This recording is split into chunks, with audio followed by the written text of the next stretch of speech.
राधे राधे। जय श्री कृष्ण। संक्षिप्त गरुड़ पुराण अध्याय 107 महर्षि पराशर प्रोक्त वर्ण तथा आश्रम धर्म एवं प्रायश्चित धर्म का निरूपण। सूत जी ने कहा, महर्षि पराशर ने वेद व्यास जी से वर्णाश्रम धर्म का वर्णन किया था। उनका यही कहना है कि कल्प कल्प में उत्पत्ति और विनाश के कारण प्रजाएं आदि क्षीण होती रहती हैं। कल्प के प्रारंभ में मनवादी ऋषि वेदों का स्मरण करके ब्राह्मण आदि वर्णों के धर्मों का पुनः निरूपण करते हैं। कलयुग में दान ही धर्म है। कलयुग में केवल पाप करने वाले का परित्याग करना चाहिए। कलयुग में पाप तथा श्राप ये दोनों एक वर्ष में फलीभूत हो जाते हैं। मनुष्य आचार सदाचार तथा शौचार से ही सब कुछ प्राप्त करे। संध्या स्नान जप होम देव और अतिथि पूजन इन सत्कर्मों के प्रतिदिन करना चाहिए। आचारवान ब्राह्मण तथा सन्यासी इस कलयुग में दुर्लभ है। क्षत्रियों को चाहिए कि वह शत्रु सेना को जीतकर पृथ्वी का भलीभांति पालन करे।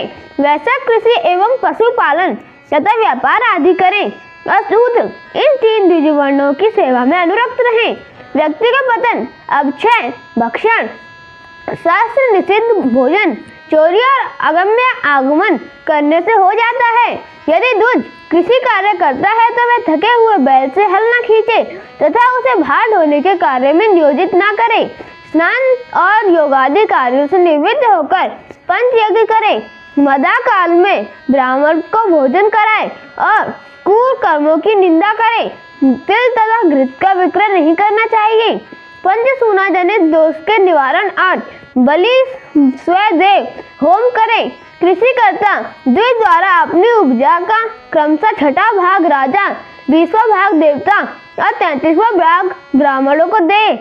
इससे कृषि जनित पाप नहीं लगता। कृषि कार्य करने वाले क्षत्रिय वैसे तथा शूद्र यदि खलिहान में उक्त निर्धारित भाग राजा आदि को प्रदान नहीं करते तो वे चोर के समान पाप के भागी होते हैं। मृत्यु का असहज होने पर सामान्यतः ब्राह्मण 3 दिन के पश्चात शुद्ध हो जाता है। इसी प्रकार क्षत्रिय 10 दिन वैसे 12 दिन और शूद्र 1 मास के पश्चात शुद्ध होता है। ब्राह्मण 10 दिन क्षत्रिय 12 दिन वैसे 15 दिन तथा शूद्र 1 मास में शुद्ध होते हैं।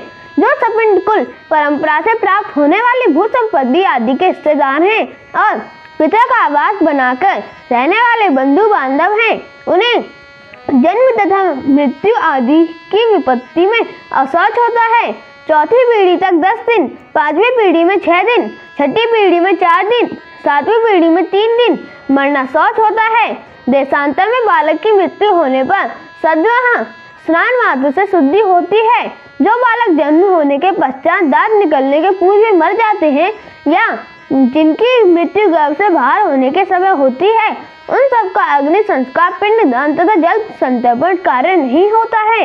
यदि स्त्री का गर्भ स्नान हो जाता है अथवा गर्भपात हो जाता है तो जितने मास का वह गर्भ होता है उतने दिन तक सूतक मारना चाहिए।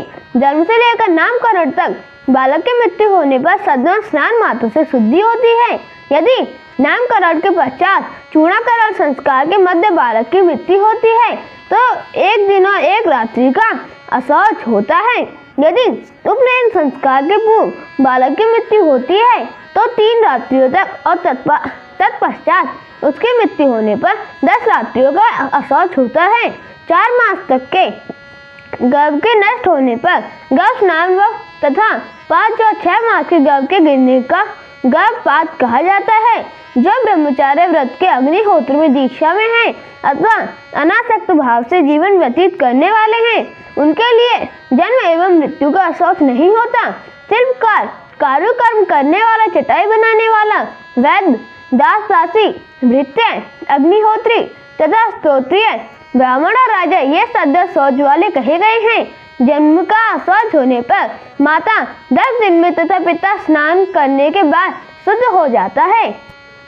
सूतिका गृह में प्रसूता स्त्री के स्पर्श से पिता को अशौच हो जाता है। आचमन से पिता इस अशौच से शुद्ध हो जाता है। यदि विवाह उत्सव तथा यज्ञ आदि कार्यों के संपादन काल में ही मृत्यु जन्म का शौच हो जाता है तो पूर्व संकल्पित कार्य से अन्य कार्य के निषेध का विधान है। अर्थात पूर्व संकल्पित कार्य के लिए शौच नहीं होता, बाद के कार्य में अशौच होगा। अनाथ व्यक्ति के स्व को वहन करने पर प्राणायाम मात्र से ही मनुष्य की शुद्धि हो जाती है, किंतु शूद्र का शव उठाने पर 3 रात्रियों के पश्चात शुद्धि होती है। आत्मघात, विषपान, फांसी तथा कृमि दंश से मृत्यु होने पर उसका संस्कार यथा विधान विशेष प्रायश्चित के बिना नहीं होता है। गौ के द्वारा आहत होने से अथवा कृमि दंश के कारण मरे हुए व्यक्ति का स्पर्श करने से कृच्छ व्रत से शुद्धि होती है। यह शुद्धि अशौच निमित्तिक है। जो पत्नी यौवनावस्था में अपने निर्दोष एवं सच्चरित्रवान पति का परित्याग कर देती है, वह 7 जन्मों तक स्त्री योनि को प्राप्त कर बार-बार विधवा होती है।